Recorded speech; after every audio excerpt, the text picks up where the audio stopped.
So what is this promotional examination occasionally mentioned in the classes?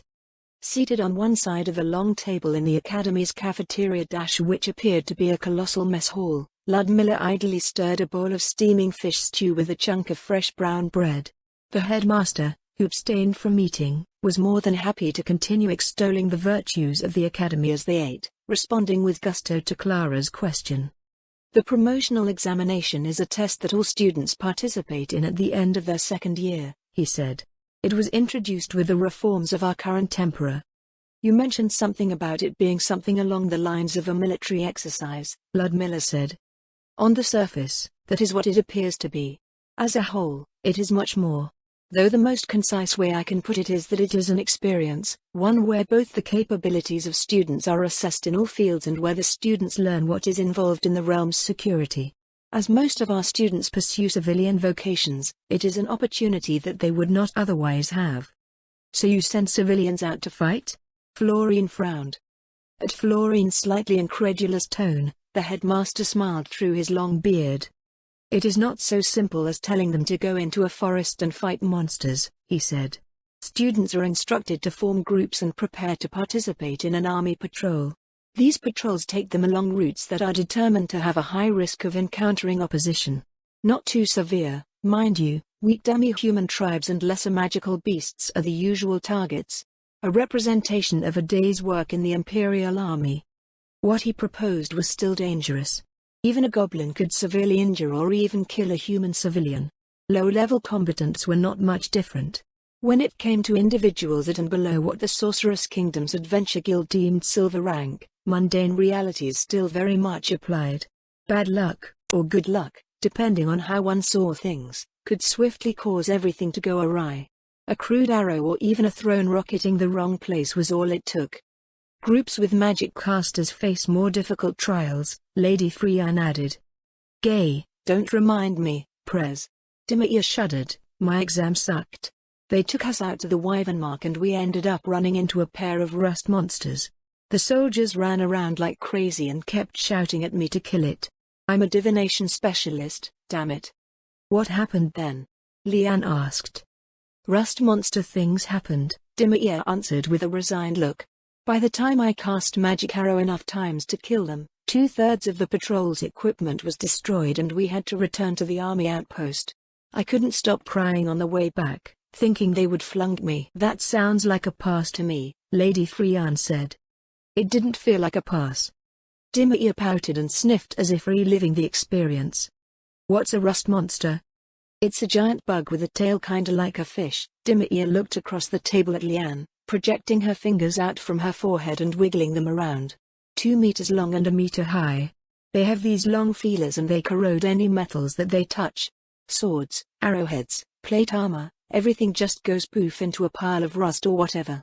The 2 heavy infantry in the patrol were too slow to run away. Half a minute later, they were standing around in their doublets. That's, how common are they?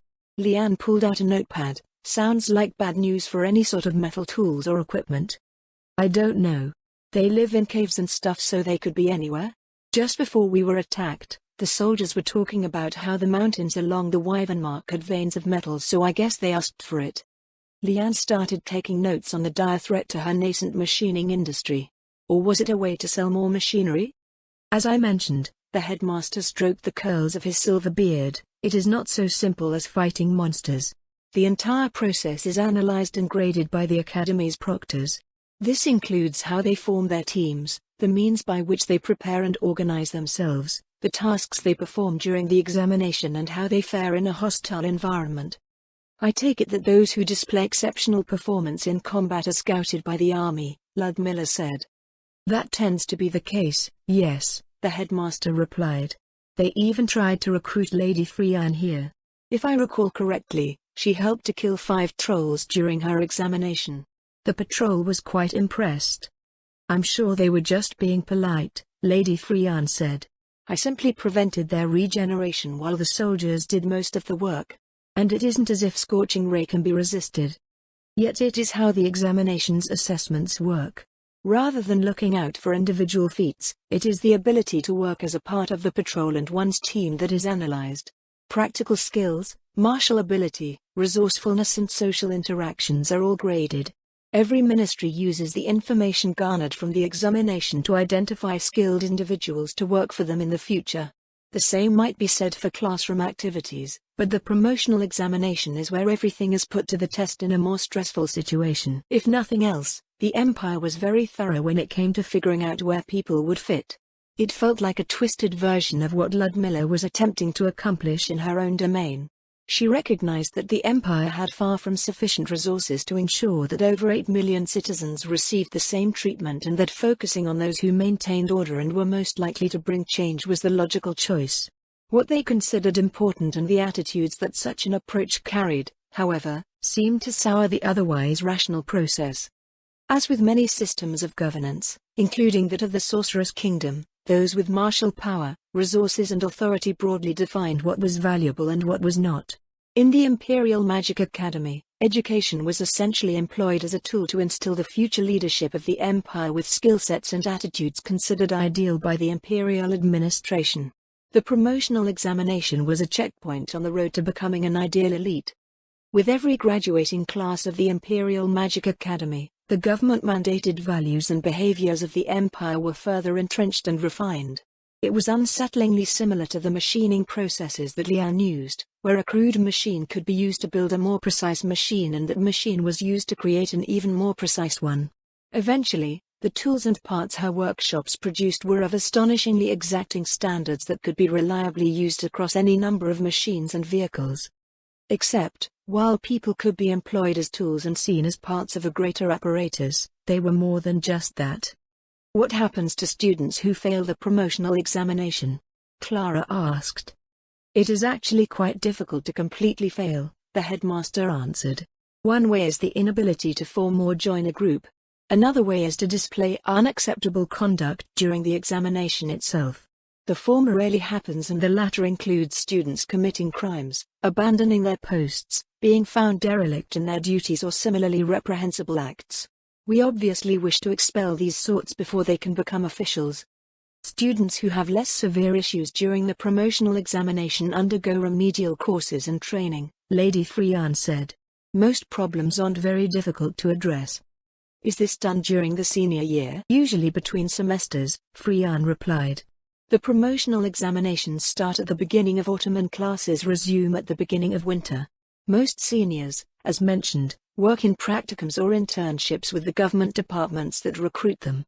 Those who remain on the academy campus are usually preparing for advanced academic studies in the universities. Some remain to serve in administrative roles, such as members of the student council. They finished their meal before classes were dismissed, walking back out over the academy grounds. The way that the headmaster looked at them while not heading anywhere in particular suggested that he had little else that he thought worth sharing. Lady Freon and Dimir, too, appeared as if they expected nothing further of their tour. I have one last topic to discuss, Headmaster, Clara said. The Imperial Magic Academy is an institution that exists to raise the next generation of the Empire's leadership. That being said, we have heard absolutely no mention of the Sorcerer's Kingdom in any of the classes. Lady Freon and Dimir visibly froze. The headmaster stopped in the middle of the grounds, but he did not turn around to address them. After several moments, the sound of the school bell seemed to spur him to respond. I am afraid to say that we have not received any official guidance on the matter of the Sorcerer's Kingdom, he said. The Imperial Magic Academy is an institution that serves the needs of our government, so our coursework must of course match the guidelines provided to us. Is that so? Then I must apologize for my inappropriate query.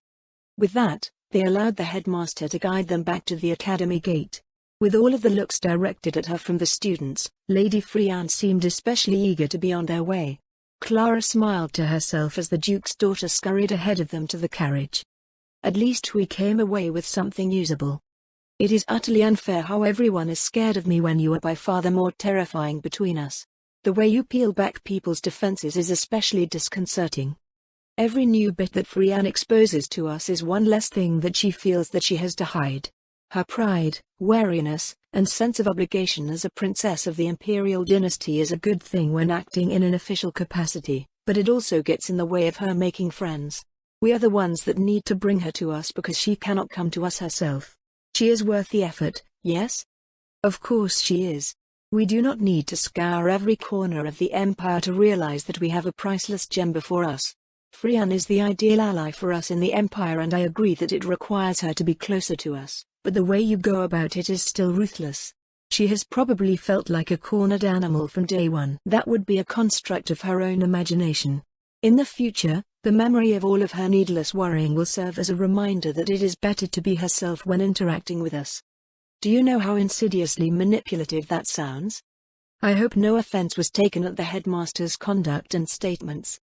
Lady Frian's tentative voice drew them out of their silent conversation. Her princess's mask had vanished, replaced by a mixture of weariness and worry.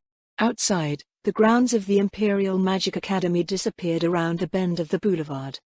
The headmaster showed us what we wished to see, Clara replied, and he honestly conveyed his convictions. There were a few deflections and some evasiveness on some specific details, but it is not conduct that requires forgiveness. As you should know by now, we are here to see the Empire as it truly is, Lady Frian, not a facade fashioned to appeal to our sensibilities. Then you take no issue with the Imperial Magic Academy? Our duties do not demand that we act in any official capacity, and the Sorceress Kingdom's policy regarding its relationship with the Empire is as you've already witnessed all these months. The Empire is an autonomous state. His Majesty and his court will not impose nonsensical mandates upon you. In our experience thus far, there is always a reason for what His Majesty does. I think what those reasons might be is the cause of our concern here. It was the same for the people of V. Rantel, Clara told her. Many fears turned out to be needless, while others turned out far differently than we could imagine. Overall, however, things worked out drastically for the better compared to our existence as subjects of Ria's ties. The Duke's daughter seemed to study them as if wondering whether Clara's words were to be believed.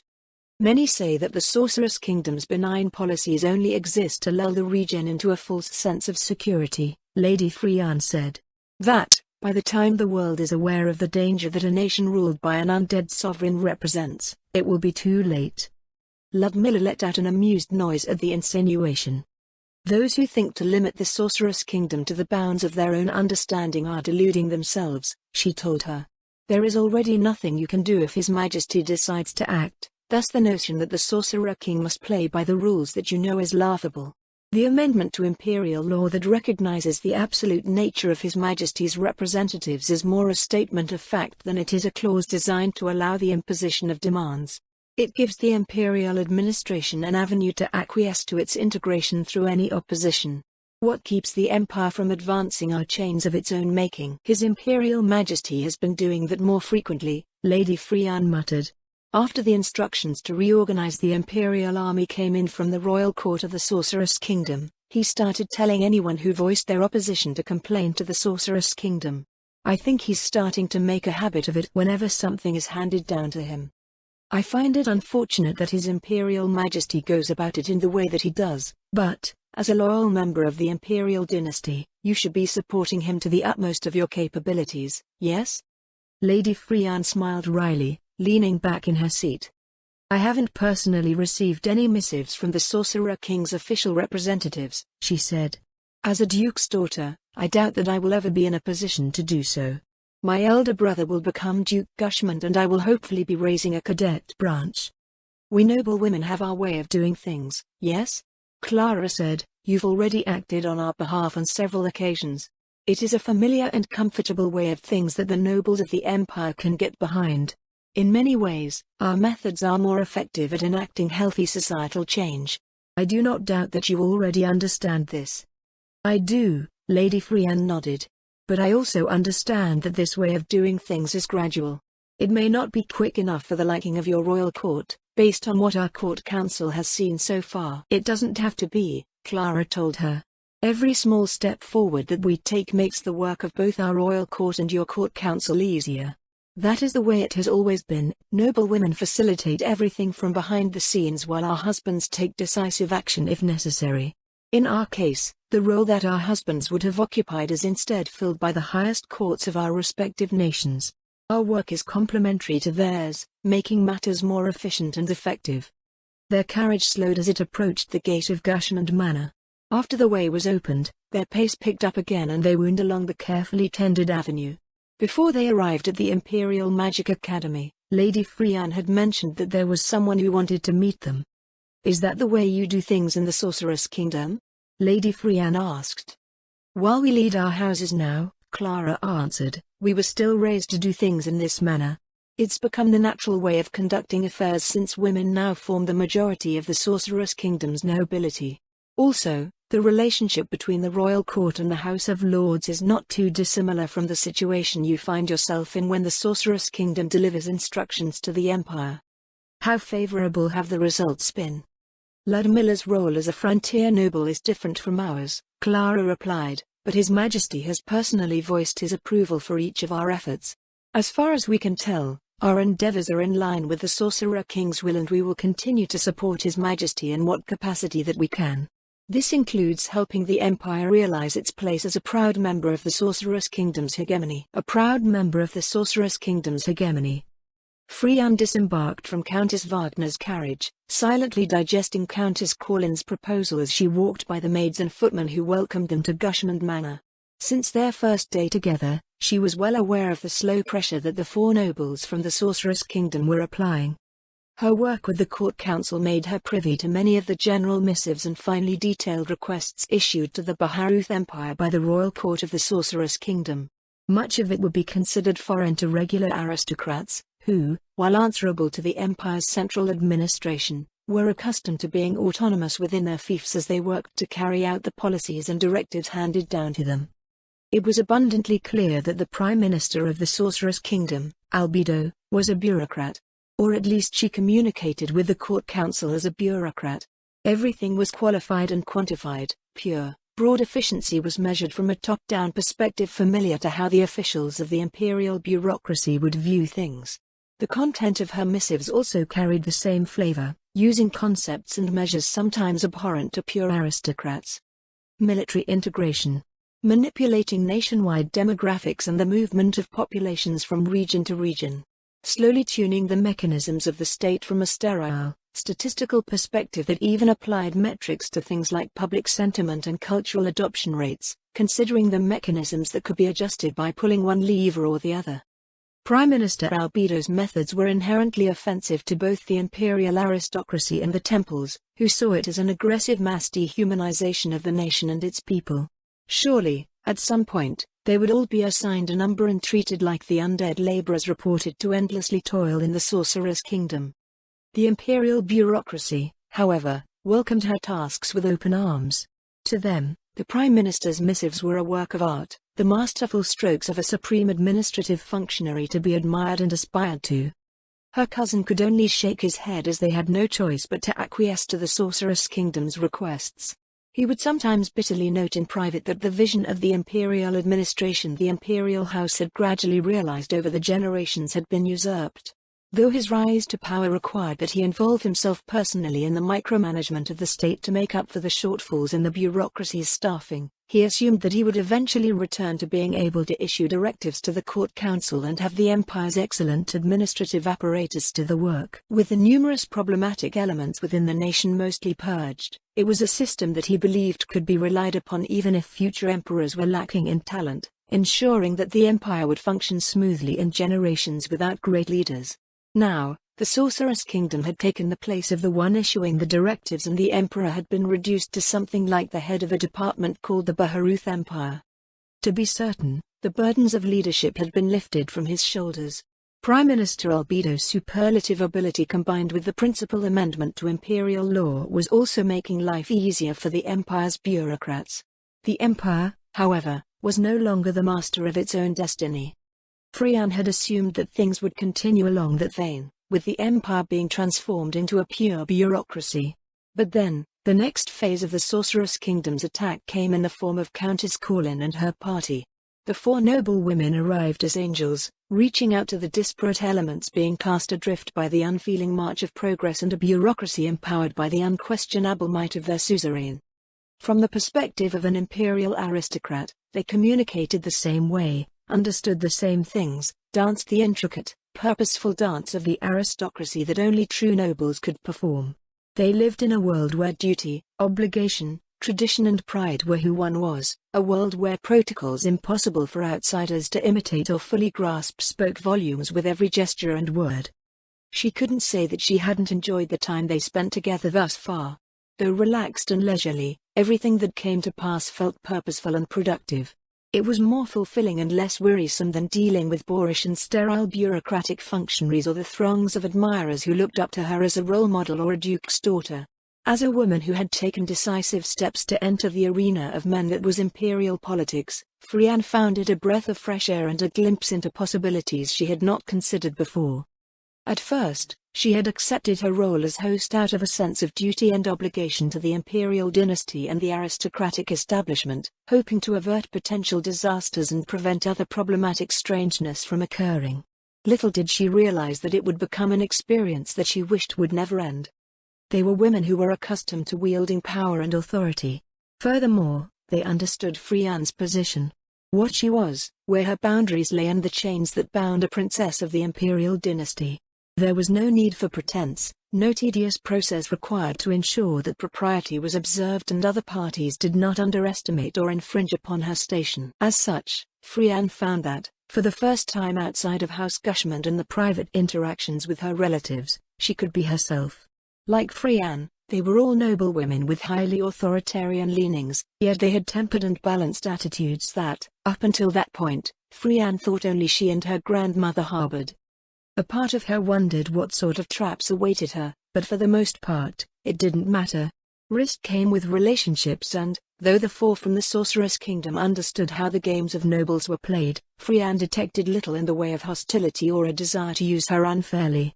If she were to put it simply, they played nice, which indicated a desire for friendship. It was a tempting thing for any noble and ill-advised in most situations. This was especially the case for a member of the imperial dynasty. A ducal house was a great house that stood both apart from and above all other great houses. She could no more forge true friendships with a regular noble than a regular noble could with a commoner. Additionally, to the nobility of the Baharuth Empire, the ducal houses were effectively enemies. They were pillars of support for the bloody emperor who caused the downfall of so many of their own and continued to suppress everyone else. Others would admire her, establish connections and exchange favors, but friends? Never. It was simply impossible to truly consider someone who they knew could turn against them with lightning quickness a friend. For Frianne's part, she never wanted to experience the feelings that would accompany such actions, so she believed that it was better to keep her distance. With the nobles from the Sorceress Kingdom, however, it was a different story. There was no bloody past that would overshadow their relations and, as vassals of their suzerain, there was no issue with their social standing. If one were to nitpick, Countess Corlin and Countess Wagner would be considered as women occupying the same rough position in the social hierarchy as Frianne. No one would voice any protest, not that anyone would dare oppose officials from the Sorceress Kingdom. If she were to consider what she had absorbed as reliable information, she couldn't detect any rational flaws in the proposal that they had unfurled before her over the past week. It only seemed to offer benefits for both herself and the Empire, and the reasoning behind their overtures was understandable enough. Furthermore, watching them work and have fun together made her envious, and it was clear that they understood her feelings. Combined with everything else, they were effectively saying, "You can be a part of us as well." It was an invitation that she wanted to accept. Still, other things prevented her from taking those tantalizing steps towards happiness. Frianne led her guests through the grand foyer of the manor and into the western wing. The early afternoon sun streamed through the tall crystal windows, casting its light over the vibrant rug and pieces of fine art placed on columns along the corridor. "So what should we expect?" Countess Corlin asked. "You appear to carry a great deal of respect for the dowager duchess." "My grandmother is a bit feisty," Frianne smiled slightly. 2 generations ago, she was an icon of the empire. She was also one of the few people who the emperor of the time allowed to confront him on various matters, and she considered it her duty to do so. She has long withdrawn from imperial politics, but even the current emperor steps lightly around her. She sounds like a formidable woman. In more ways than one. She is one of the only bards to have graduated from the Imperial Magic Academy. She was in the class of the very same emperor that created the academy of today. After that, she went on to serve in the Imperial Army and Imperial Intelligence at the same time. The emperor of her generation offered her a post as one of the great Imperial Knights, but she declined, calling him an idiot for attempting to squander a valuable position on someone who was already loyal to the imperial dynasty. If the empire had such an influential figure in the past, Baroness Garnier said, how did it develop into its current state? Investment of resources and talent is so lopsided that one would be led to believe that the people who laid the groundwork for future generations were all more practically inclined. It's a very sore point for my grandmother, Frian replied, and I suppose it is simply the way things are. Immediate and demonstrable results tend to be appreciated over the difficult to quantify benefits of arts and culture. She is a formidable woman, but, in the end, she was only one woman. Pulling the empire in the other direction was Fluda Paradine and his supporters. To my grandmother, the soul of a nation is something to be carefully nurtured and naturally cultivated under the watchful eye of its leadership. To her opposition, it is something to be analyzed and manipulated, taken apart and reconstructed. A tool or a resource to be chained and exploited like everything else. The result is as you've seen. Your treatise incorporates elements of both, Lady Garnier noted. How did that come about? After realizing that she wouldn't be able to gain any ground, my grandmother retired from the political stage to focus on the education of her family. I am more on my grandmother's side of things, but her influence only goes so far. Fundamental Principles of Magocratic Governance was written to be digestible to imperial readers, as you've already noticed. The empire of the present day requires firmness in direction. Writing it as my grandmother would is not an option if the concepts conveyed were to gain any purchase. They came to the large double doors of the family library. Frian nodded to the maid stationed there and waited as she entered to inform its occupant of their arrival. A minute later, the maid appeared again. The Dowager Duchess will receive you now. Passing through the aisles of tall bookshelves, they found her grandmother seated on her usual couch in front of the library's stone hearth. She did not look up from her reading. Grandmother, Frian said, I've brought Countess Corlin and her party as you've requested. So I've heard. The book snapped shut and her grandmother looked up at them with a piercing sapphire gaze undiminished by her advanced age. So, this is what that boy is so scared of? Frian cleared her throat. I have the pleasure of introducing you to Countess Clara Odelia Dale Corlin, Countess Liane Loretta Dale Wagner, Baroness Florine Cadia Dale Garnier, and Baroness Ludmilla Zaradnik. My ladies, the Dowager Duchess of Gushmund, Catalia Alesta van Gushmund. The nobles from the Sorceress Kingdom lowered their heads in respectful curtsies as they were presented. Your Grace, Lady Corlin said. We've looked forward to our meeting. Lady Frian has been a most excellent host, and I believe much of that is thanks to you. No games this time? The Dowager Duchess raised an eyebrow. Well, that's fine too. Have a seat. Frian froze at her grandmother's gesture. The maid hurried off. There were only 2 chairs on either side of the oak stand in front of the fireplace. It wouldn't do to tell nobles of their suzerain to sit on the floor. Countess Wagner plopped herself down onto the carpet. The others followed suit. Frian's mouth worked silently, but her grandmother snorted at the line of young noblewomen seated in front of her.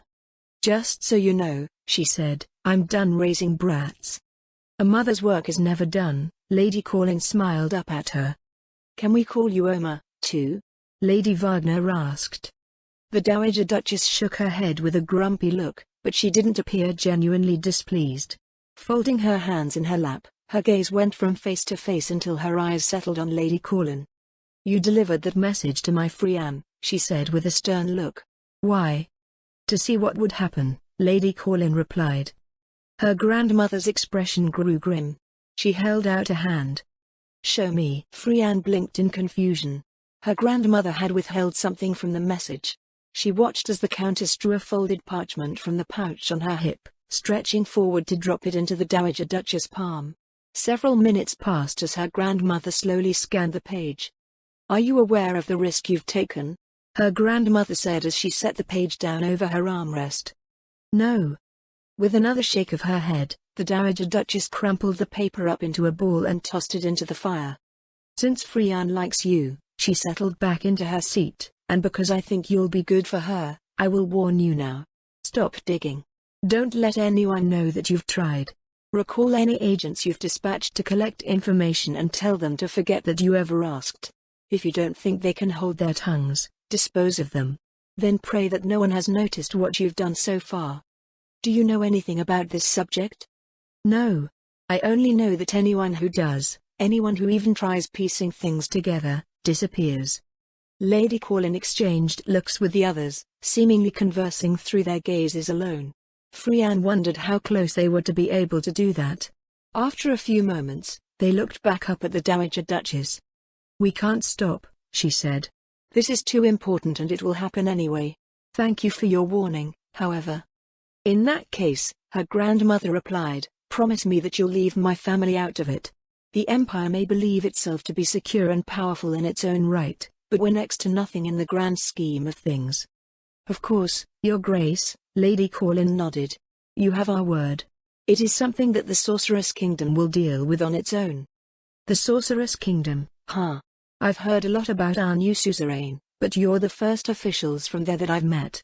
Frianne thinks highly of the four of you, but she's young and impressionable. As are you." The Dowager Duchess fixed them with a look. "Do you know who it is that you serve?" she asked. "Your Grace's question implies that you already know the answer." "I'm a bard," her grandmother replied. "An old one. I've seen a lot, been to a lot of places. Most of the world doesn't suffer from mysterious wide-scale memory loss like these parts do. Word of the Sorceress Kingdom has long been spreading. Beyond our awareness, those with knowledge will understand who your new masters are, and they will make preparations of their own. The Empire has affiliated itself with the Sorceress Kingdom. It isn't as if there was much of a choice, but I'll be damned if my home is destroyed due to the ignorance of our new overlord." Frianne looked between her grandmother and Countess Corlin as their exchange went back and forth. She had no idea what they were talking about and it sounded as if her grandmother was shielding her from dangerous knowledge. A bitter feeling rose within her. Despite being an adult lauded as a genius by the Empire and a valued member of the Court Council, she was being treated as a child. "We have no reason to doubt that His Majesty is not aware of what is going on," Countess Corlin said. "You are right about one thing, however, our histories are mysteriously lacking for some reason. That means my friends and I are mostly ignorant of the past as well as of the world beyond. May we rely on you to correct this deficiency?" "Well, I said what I did, didn't I?" the Dowager Duchess replied, "but not all at once. The world's a big place." "Get him. Yeah. Stab him again." Our winter's grand arena was renowned across the Empire for the riveting spectacle of its matches and glorious atmosphere, though at present the atmosphere in their booth seemed to be superseding what was going on below. Lady Frianne and Dimitier were nearly leaning out of their window as the second match of the day played out to its conclusion. The Duke's daughter was nowhere near as loud as her companion, but Ludmilla still noticed her tense movements and the changes to her posture and breathing as excitement rose and fell.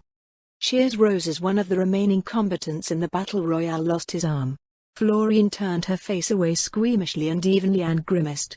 Beside Liane, Dimitier continued her energetic encouragement. Liane leaned away slightly as the other woman threw up her fist with another call for blood. "Dimitier sure are transforms here. Is it not as I said? This entertainment is nothing more than people embracing the savage aspects of their nature." A flash of light glinted across their booth as a huge man with a great axe charged across the sand, weapon held high. Ludmilla scoffed as he was stabbed in the gut 2 meters before he could get within range of his opponent. "Oof," Liane winced. "Wasn't that one of the guys at the slave market the other day?" 2/3 of the combatants in the current match appeared to have entered with seemingly nothing but confidence in their size and strength, while the remainder possessed some rudimentary skills. Equipment was greatly varied and everything appeared to be the result of purposeful calculation by the arena management. That being said, there was a clear trend to the opening matches presented to the audience. "Lady Frianne," Ludmilla said, "is this the usual order for arena events?" "Yes," she nodded. "Duels between novices are short and generally plain, so the organizers put them together in combined matches like this to make things more interesting. Have you been enjoying yourself?" "I wasn't sure what to expect out of the matches themselves," Ludmilla replied. "I assume they are ordered by the strength of their combatants." "That's right.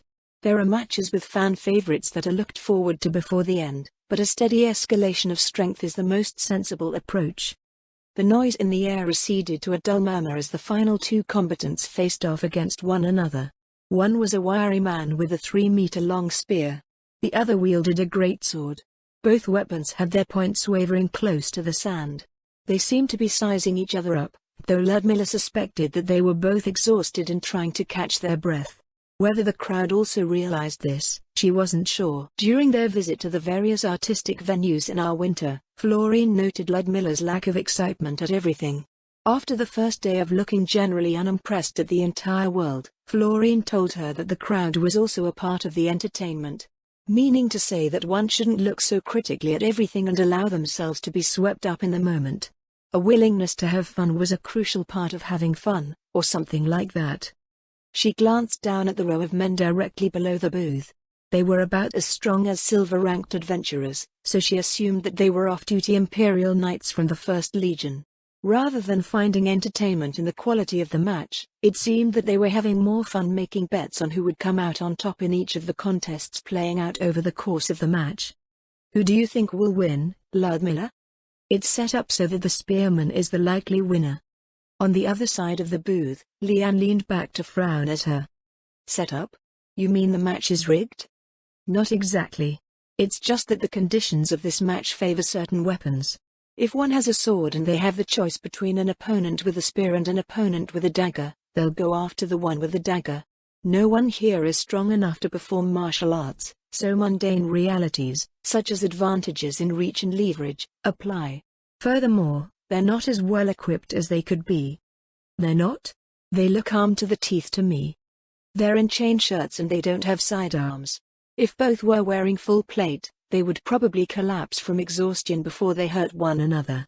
Neither possesses the skill to deal with a fully armored foe, and the arena organizers know that it would result in a boring match. So what does that mean? Aggression will probably win, and it's easier for a novice to be aggressive when they have a 3-meter-long spear. Like what we saw in the Imperial Magic Academy, it's also propaganda. Rank-and-file soldiers in the army use spears as their main battlefield weapon, so the citizens seeing spear users win props up the image of the military. It's common for people to romanticize swords and discount spears as weapons for peasants. The Empire counters that by showing spear users beating everyone else in the grand arena.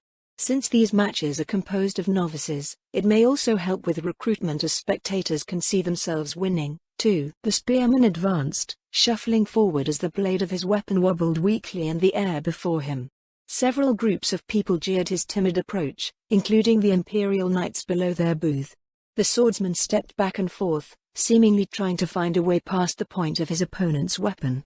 In a sudden move, the swordsman hacked at the haft of the spear. A wooden splinter came flying off of the weapon, but it wasn't remotely enough to break it. The spearman arrested and then reversed the momentum of his attacker's strike, shoving the great sword aside. He charged forward, running his opponent through and knocking him to the ground. The crowd voiced its approval at the decisive conclusion to the match. Half of the knights below them groaned. "Why do people always try to do that?" Ludmilla muttered. "Shouldn't they?" Florine asked. "It's wood, isn't it?" "It's not as easy as those plays we watched make it seem," Ludmilla told her.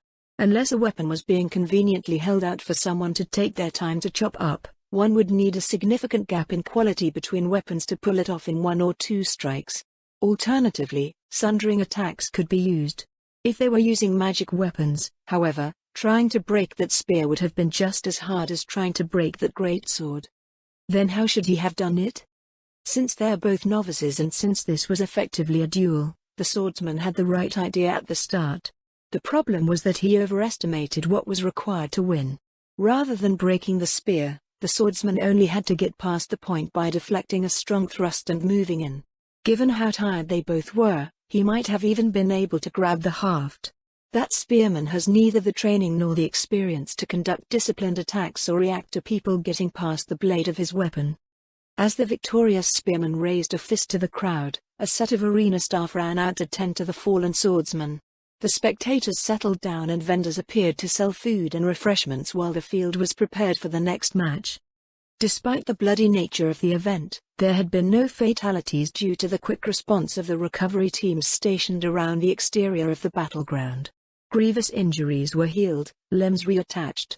The fact that the arena was not as lethal as they first thought granted a visible measure of relief to her friends. Lady Frianne and Dimir, however, appeared to be disgruntled at the lack of deaths thus far. "There's one more of these free-for-all matches?" Clara asked. "That's right," Lady Frianne answered. Once the qualifiers are over, we'll be moving on to the Winter League matches. There should also be a couple of breaks where demi-human tribes are pitted against teams of adventurers or workers. It's really a shame that you arrived at the beginning of the season. There's a new martial lord and everyone's excited about whether he'll be able to defend his title. It looks like the stands are starting to fill out as well. Admission is for the entire day, but many skip these early events.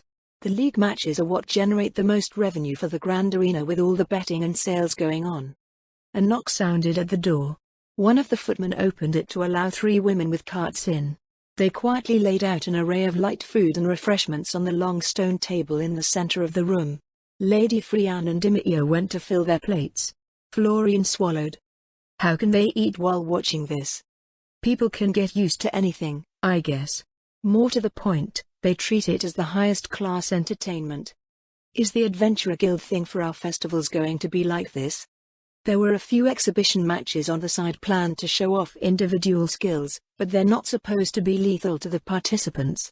The attraction is supposed to be the adventuring they go through on training runs. People can of course get hurt, but the nature of what they're doing is not the same. 15 minutes later, the next set of entrants took to the field. Not only had the area been cleaned up, but props had also been added. Facsimile boulders, bushes and trees dotted the area, providing obstacles and tactical options for the 24 combatants. Ludmilla narrowed her eyes upon recognizing one of the participants.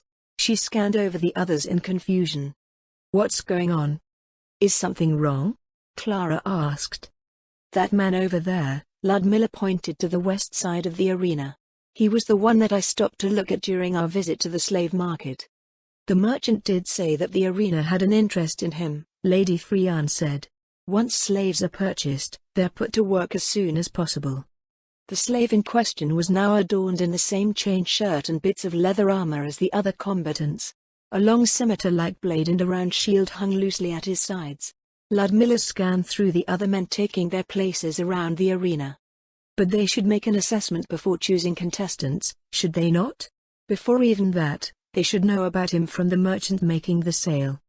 I don't see what the problem is. The problem is that this match is not a match, Ludmilla said as the signal to begin sounded. It's a massacre. A tall man with a long spear charged at the slave.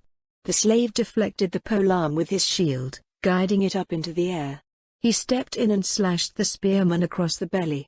Intestines spilt out onto the sand. 2 other men who were approaching stopped, mouths agape. Chainmail was resistant to slashing attacks, but the slave in front of them had just cleaved through the armor as if it were a cloth shirt. The dumbstruck crowd started to cheer as the slave casually walked forward towards his next target.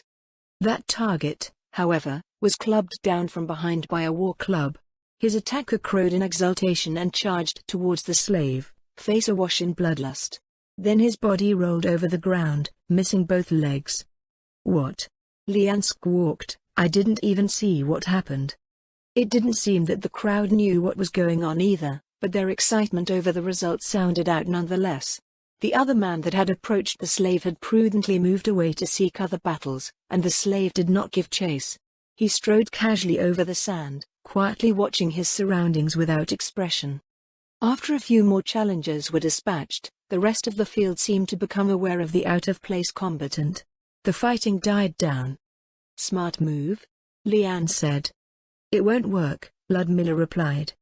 Without a word between them, the dozen remaining men surrounded their single greatest threat. The slave looked around him with a lazy smile before working his blade in a flourish and lowering into a defensive stance. He tapped the tip of his sword twice over the rim of his shield. 2 of the men behind the slave charged forward with harsh cries. A heartbeat later, the entire ring collapsed in an effort to overwhelm him. To their surprise, the slave enacted a charge of his own, darting forward to smash his shield into a bulky man wielding a maul. The contestant was sent flying, and the curved sword moved to skewer another combatant through his ribs. The blade withdrew as the slave pivoted, shield sweeping out to deflect an attack from behind. His weapon came in low to take off his attacker's leg at the knee.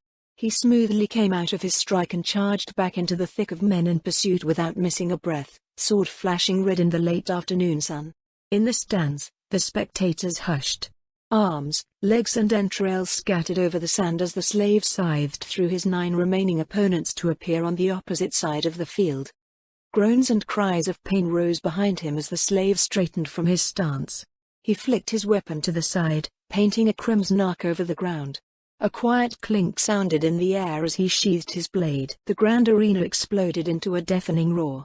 Lady Frianne and Dimir were nearly bouncing on the balls of their feet, leaning forward with expressions of admiration.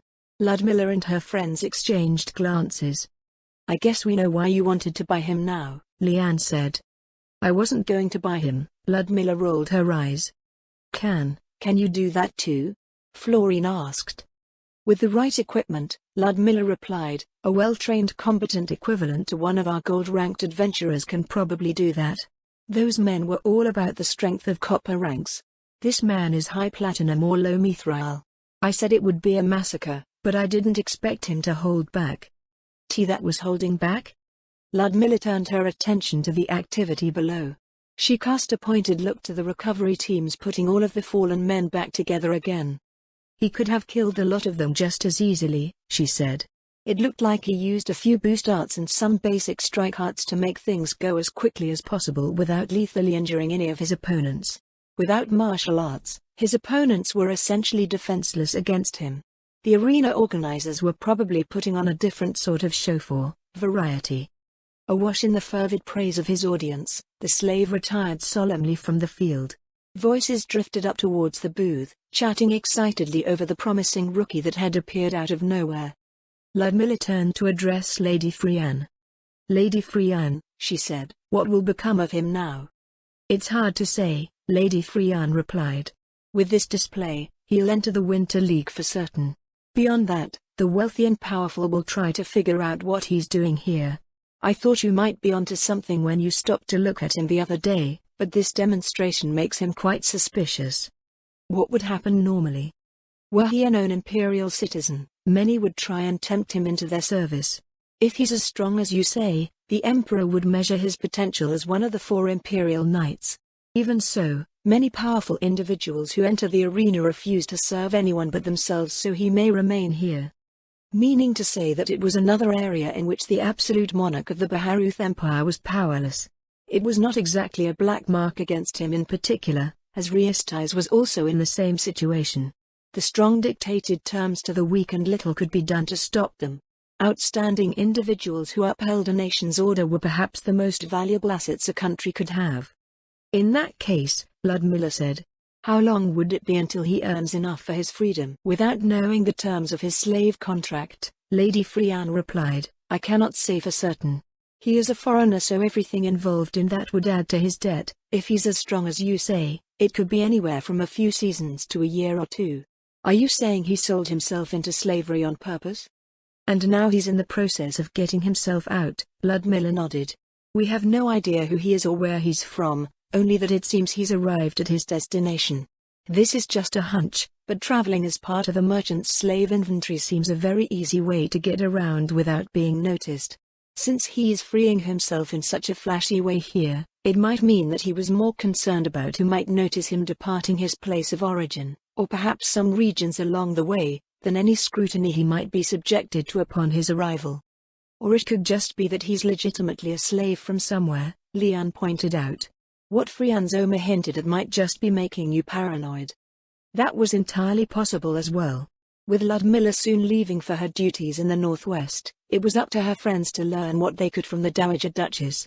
Even without knowing much, however, she still had an unsettling sense that what the world had in store for their future would be far beyond their ability to imagine. As Dimir stated when they first met, ignorance was a terrifying thing, especially for those burdened with the responsibilities of leadership. "Is there any way for us to meet with him?" Ludmilla asked. "There is," Lady Frianne answered with a nod, "but it will have to wait until the day is over.